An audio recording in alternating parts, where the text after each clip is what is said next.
Hi guys, so ito nga pala si Tatay Eric, ang aming ngayon bisita. May tatanong lang ako kay Tatay Eric. Tara.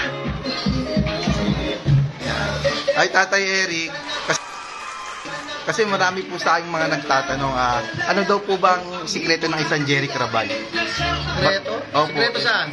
Ba't hindi daw po tayo tumatanda, lagi daw tayong fresh? Wala naman akong sikreto, pero siguro may kinalaman yung yung mahabang tulog. Oo. Natutulog ako ng 7 na oras. Tapos hindi ako umiinom ng kahit na anong alcohol, kahit red wine. Lang. Wow. Pero dati umiinom ako.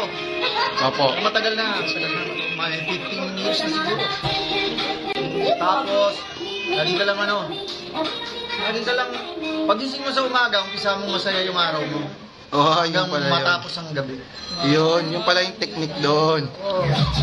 Kaya ko lagi ako masaya.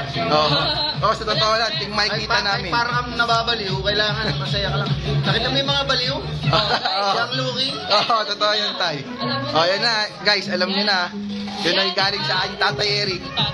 Hi guys! So sa lahat ng nagtatanong kung paano nagsimula si Tatay Eric bilang artista, ito na sasagutin niya. Tatay Eric, paano daw kayo nagsimula bilang isang Eric Crabal?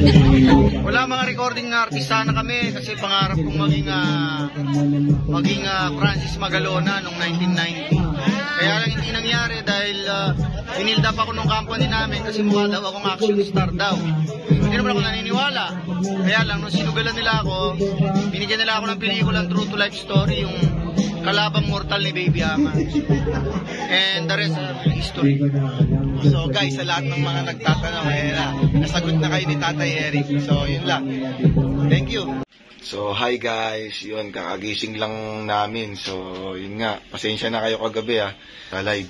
Yung mga lahat ng nag-comment doon, hindi ko na replyan kasi sobrang busy talaga.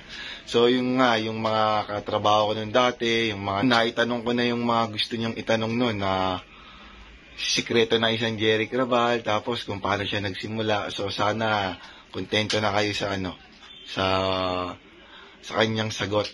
So yun lang. Ingat uli. See you guys.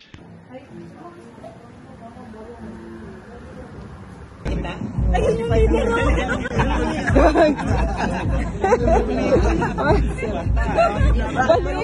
Bagay. Kailangan ka dun. Kailangan ka dun. Beshi, dalawa tayo, ano?